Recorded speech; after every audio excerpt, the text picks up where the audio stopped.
What up, what up, what up? It's your boy Bass. And y'all are tuned in to another episode of Ian's podcast. Today, man, we're going to be talking about that money. And today's topic is really going to be about covering dividends. Yes, we're talking about the stock market, investing, but we're going to be covering over what is dividends, how you can use that as a strategy when it comes down to investing into stocks, and why would you use that as a strategy. And I'm gonna also give you access to a tool that I use. They also got a free version, but then they also, as y'all see, you can unlock all the benefits for $1.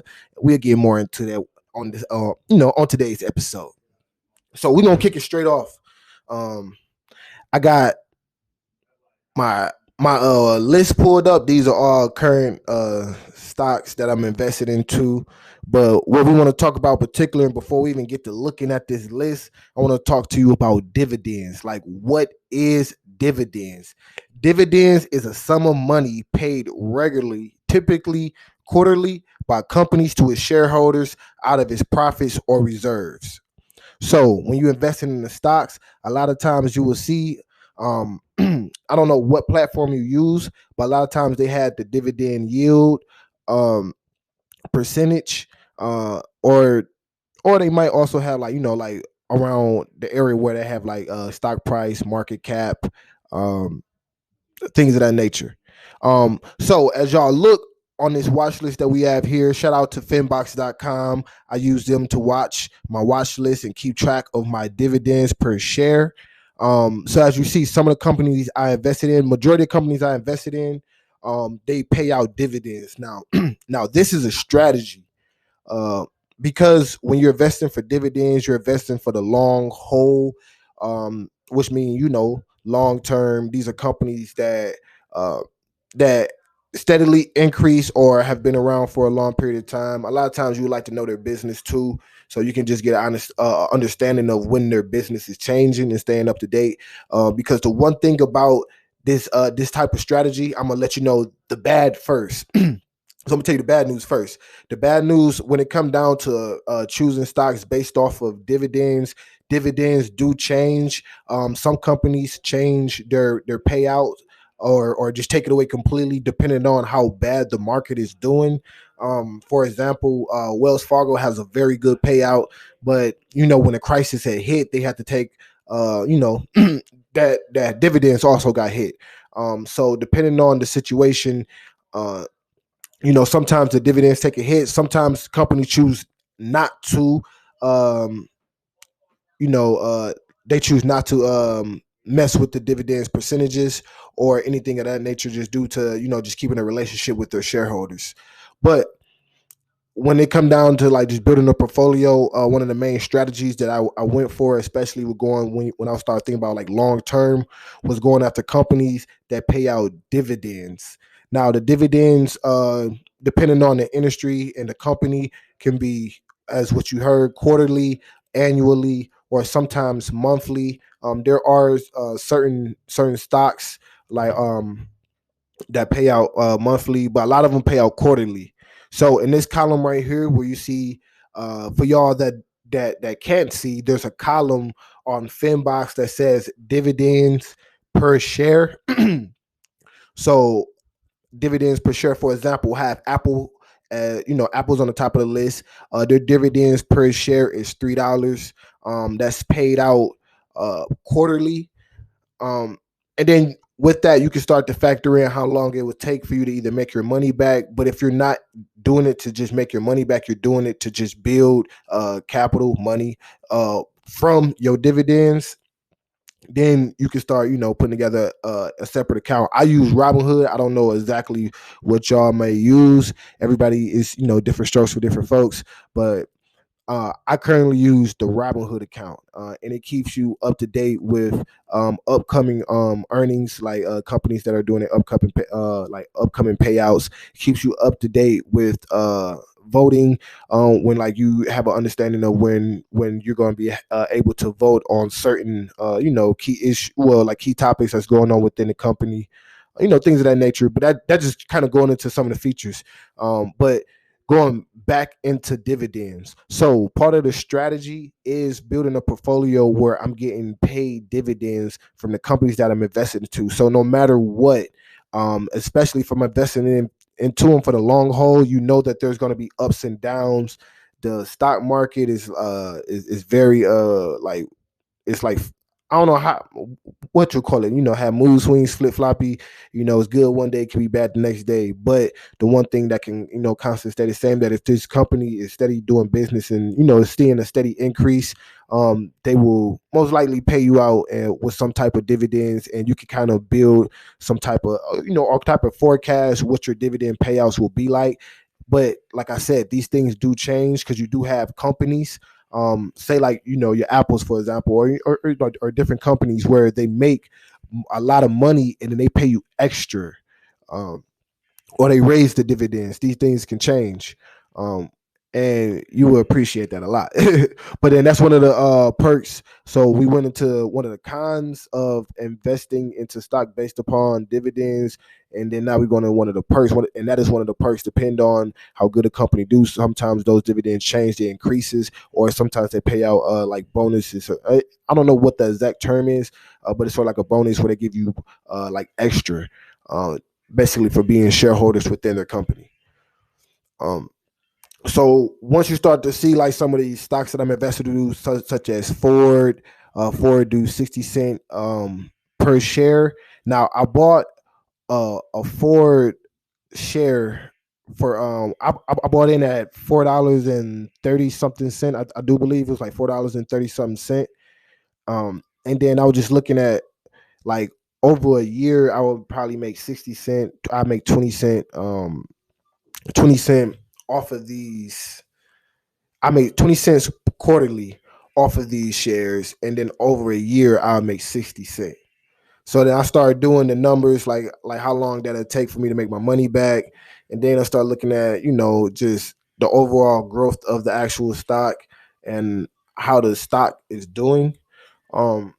Just long story short, and just me just being from Detroit, I kind of had, some emotional attachment to investing into, the motor industry because I'm just well tapped into it from family that worked there and stuff like that. And just from, growing up there, you have an understanding of how these companies work and their structures and their processes, and just being aware of what's going on firsthand. And then you will see another one was Fiat Chrysler, but Fiat Chrysler dividends is a little higher, but also the buy-in is also higher as well. But their dividend is around close to 80 cent, but it's at 77 cent annually, and then they divide that up into different quarters payouts. But one of the key I ain't even gonna say key, but one of the steals that I got was investing into this real estate company. Hold on, hopefully I can find them on here real fast. Was investing into this real estate company. It was New York Mortgage Trust. I'm trying to see, did I add them to the list? No, I didn't add them to the list, but we're gonna go ahead and look them up real fast. So one of my big reasons for really getting into like New York Mortgage Trust was just getting into, you know well, I didn't really understand it at that time. I had a basis like to go off of, but I didn't really have a full understanding what I was getting myself into. Hold on, I'm having a hard time pull it up. But in the meantime, if I can't find that one, then we'll just pull up the new residential stock. They both fall under the same category, but the other one was just cheaper. But I ended up buying in at the New York Mortgage Trust at $1.18. And then over the last 3 weeks, the price went up to about 350. So I probably own, like, I ain't gonna say how many shares, but I own a good number of shares of that company. So for each share, I made like $2 off of. Um, and then on top of that, because we're buying in at a dollar, $1.18, you make dividends I want to say it was, yeah, it was quarterly dividends. The quarterly dividends was 20 cent. I do want to say it was roughly around 20 cent, somewhere around that. I could be wrong, but I just wanted to, but it was just that when looking at it, it was the dividends compared to how much I bought in at. Like I will make my money back fast, but then also the increase, like the stock went up since I bought it. So I already doubled my money just off of just the stock value alone. Now, when you start incorporating the dividends that I make off of it, I can either take those dividends and reinvest it, or I can just, just let those dividends stock up. And even though those dividends in sense, it's like, but now you can kind of, you I made more off the stock going up, but then also made enough, I'm making my money back off of my initial investment too. So it's like you pretty much I'm profiting more. You feel me? Like I feel like I'm just profiting a lot off this just certain type of stock. And that was the New York Mortgage Trust, and that was because I bought in at $1, but then the dividends was like 60 cent annually. You had like 60 cent annually dividends, so it's like in 2 years. If everything, if it just go at a steady pace, in 2 years I will make that money back, which is pretty cool. If you think about it, just off of investing $1. But then what I was saying also too, with just how the stock was just doing, I already didn't make that money back like 200% because it didn't went up $3, like $3 is some change per share. And it's fluctuating. It's probably going back down. But the one I have pulled up right now is New Residential Investment Corp. It's another one of those stocks that you would say is like, for $5, something small. But about this company is a real estate investment trust focused on investing in and managing residential mortgage related assets in the United States. It operates in the origin services, MSR related investments, residential security loans and consumer loan segments, company investments, assets, mortgage, servicing rights, and residential mortgage loans, et cetera, et cetera, et cetera, securities, and just keep going along. Basically, they have a big portfolio within the residential in the United States. To a certain extent, but then also in other places too. And that's not their only um that's not their only thing is residential. As you see, they deal with loans and more. But the reason I clicked on them was to go into the actual dividends. I don't know how I actually got on there, but for y'all that's listening, let's actually go into the dividends. um Let it load up, let it load up.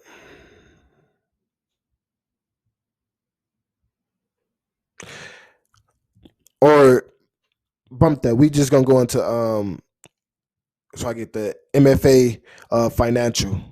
MFA Financial is another one of those company too that I also bought into. I bought the shares at $1. This one said $1.62. That's what the current price is. The current price is at, let's go back up to it. I mean at $1.68, but their dividends is at 80 cent annually.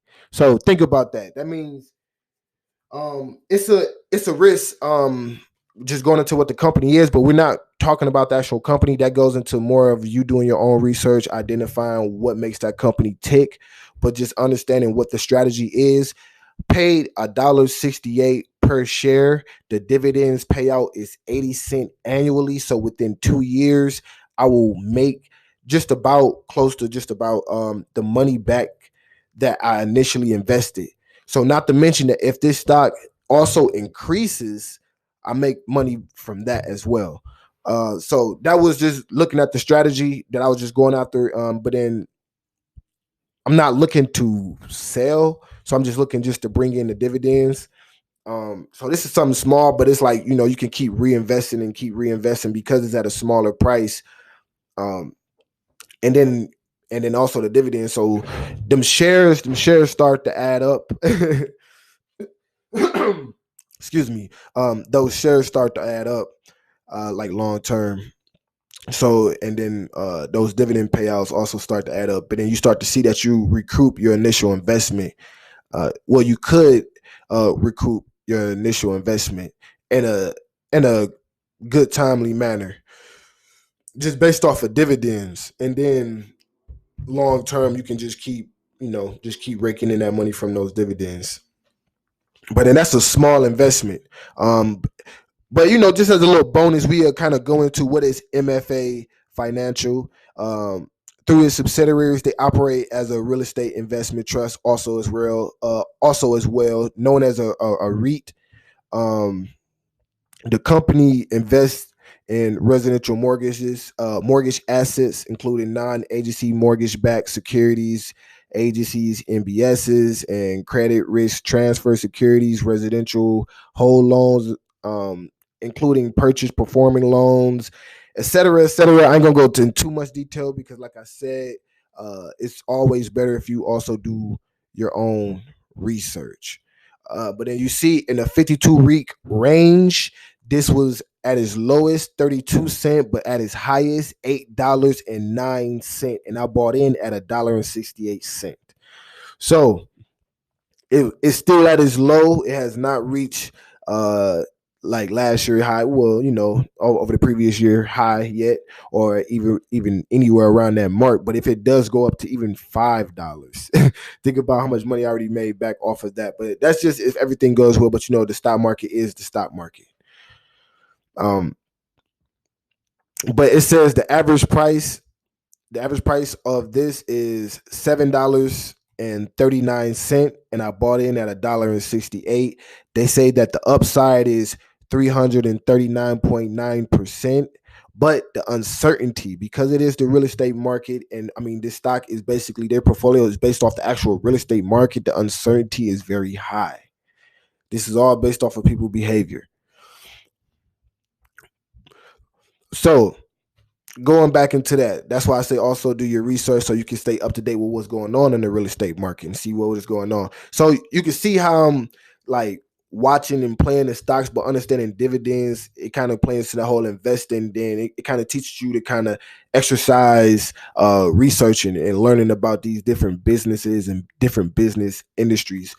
So you can start to figure out like, all right, is it worth investing into for the long term, especially if you're doing what we are talking about, going like the dividend strategy, which you're basically going after dividend growth. Um, because with some of these companies, like what we were just saying, if you can make your money back within 2 years, some people sometimes reinvest those dividends as well. And then if we go back to the actual watch list, now I'm not gonna be no big capper on here. I don't even say cap like that for real, for real. But I'm just not gonna perp or nothing like that. Like when you see Berkshire Hathaway, yes, I own fractional shares within Berkshire Hathaway. But this is all. But I'm just saying that Berkshire Hathaway does not give out dividends currently. But I was just saying that because when you see him on my watch list, you see what the price of Berkshire Hathaway is. You're probably thinking like, damn, he spent hundreds of thousands on a share of stock. No, nowadays these platforms offer what they call fractional shares, which means you just put in your amount, and then they, based off your amount, they give you back, you buy a percentage, a fraction or a fraction of that share based on what you put into it at that buying cost. You feel me? So if you ain't really catch that, it's like they lock in the number at where it's set at. With the stock market, when we be having all the numbers going in, they lock in that number. So when you buy it in at that number, say if you put $10, they gonna do what is that? What is the amount? What is $10 out of 236,000? You feel me? Or what is $100? Or what is $40? Or what is whatever you got? Like that's why it's really, especially like for millennials, they didn't really change the game for us to really try to accommodate for us, because they know a lot of us, we don't really got that knowledge or or that awareness. We just not really aware of what the stock market does, so we're less reluctant to go into, and a lot of us in debt too. So at the same time, they're trying to figure out, you feel me, how do they get more money into it. And I peeped the strategy of how they do fractional stocks, but it's just more so of how do we, take advantage of that. So that's where I did with some of these companies, such as where like you see like Berkshire Hathaway, or when I invest into like companies like Amazon, and even Google. Those are thousands of dollars for stocks. at this given point in time, it's ends. I'm keep it all the way 100 with you. It's ends. Make the most out of your current circumstance. That's eating in the streets. Ends me eating in the streets. In the streets me making the most out of your current circumstance. So if you only have $5, well, but you got Android this, Android that, you got a Chromebook, which I'm talking about myself. I got Android phones, Chromebook. I use Google, everything basically. So why not invest into what I'm currently using? You feel me? But then it was like back then, just looking at it like, damn, how am I investing into that if it's $1,300? You feel me? I ain't about to just spend no $1,300 on no stock. You feel me? So when they introduced the whole fractional shares, and once I actually learned about it, because I was a little skeptical about it too, because I'm like, fractional shares, so I don't really own it. I'm just kind of like, what it is, like do I actually even get dividends off of it? No, it's like you actually really do get dividends off of it, but they divide it up based off of that fraction of what you own, so you get that percentage of what that dividends actually be. So that just going into fractional shares and how that relates into dividends. You still get, based off that fractional share purchase, whatever that fractional share may be, it could be 0.000001. You are going to get 0.00001 percentage of whatever that dividend payout will be. So, like I said, you got to be able to do the math on that one. So yeah, it's like even for what we was talking about, even with Tesla, Tesla stock is actually going down, but Tesla don't pay out dividends either. I'm just saying because Tesla is $700. I bought in with that fractional, you feel me, fractional shares. But I don't want to get too far off topic. We're gonna keep it on dividends. So if you for those that are not looking, you can see that majority of my portfolio is made up of companies that pay out dividends in various sums, ranging from, the Boeing company, Boeing Jets, that's because they pay out a dividend of $8.22.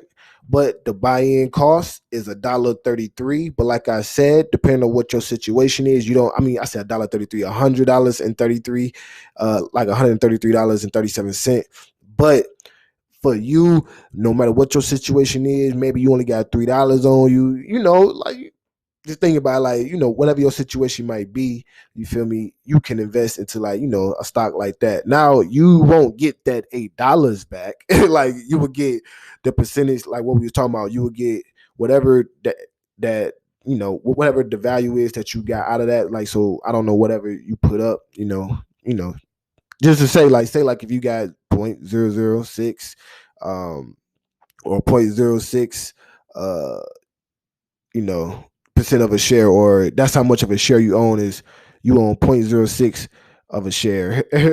So then that's what your dividends is going to come out to, like how much is that valued in dividends if that much ownership. So that's just something to think about when you start thinking about investing. You start thinking about long term, and you start thinking about different strategies and where to move around and put your money in places. Now, one thing that I will shed a little light on is that these are taxed. Now, different stocks are taxed differently. We're going to cover that in a different episode. You feel me? But I just want to get your brain start thinking. You feel me? So what we was talking about when we was talking about that REIT companies, which is like real estate, like the real estate investment trust companies, those type of companies, the way that they're structured, you feel me, you are paying like consumers tax on those versus when you are paying like ownership tax, stock, like paying like taxes on Ford versus paying taxes on New York Mortgage Trust, or not even New York Mortgage Trust, or MFA Financial, or New Residential Investment. Those are a little bit different than paying the taxes on Series XM Holding Company. Now, as y'all see, also, yeah, we bought into Series XM. They did pay out dividends. That's the reason why, also too. But their dividends is like real low, is 5 cents, which is pretty cool. But another reason was because Series on Pandora and Ends Radio is on Pandora. So why not? You feel me? Why not, man? Why not? And if you're gonna give a little dividends, you're gonna give me a few cents for doing it too, then might as well. So just in case, y'all don't listen to the actual podcast, you can still make some little couple cents off these, somewhere off that platform. But we ain't gonna talk your ear up a little bit too much. I love to get feedback from some strategies that y'all use. How do y'all feel about dividends? Is it anything that y'all would like for me to cover over that, or how has your process been going with that? Or how do you feel about it? It's your boy Baz. Y'all tuned in the Ends podcast, and we about to get tuned out. Peace. What up, what up, what up? It's your boy Baz, and we tuned in to Eating in the Streets podcast, aka Ends. Have you ever thought about starting your own podcast? When I was trying to get this podcast off the ground, I had a lot of questions. How do I record an episode? How do I get my show into all these apps people listening to? How do I make money from my first podcast? The answer to all these questions was really simple. Anchor. Anchor is a one-stop shop for recording, hosting, and distributing your podcast. Best of all, it's 100% free and ridiculously easy to use. And now, Anchor can match you with great sponsors who want to advertise on your podcast too. That means more money. That means you can get paid to podcast right away. In fact, that's what I'm doing right now by reading this ad. Now, it's crazy because Ends Media jumping into the whole podcast scene was kind of new and kind of foreign. We've been planning, and we said the campaign is going to be 2019. And it was a long time coming. We did online radio, we did videos, interviewing people, asking about their experiences, and giving tips and advice, and just really just telling their own testimony and giving our own, reaching back out and giving our own testimonies, every aspect of it, no matter if it was from the business, no matter just from just the lifestyle, no matter if it's just, just tips, or just staying motivated, man, because every day is a grind, every day is a fight, every day is a hustle, and every day is going to bring a different challenge, and every day is different, You're just blessed to have a different day. So stay focused, stay blessed, and let's eat. You are now tuned in to the mob.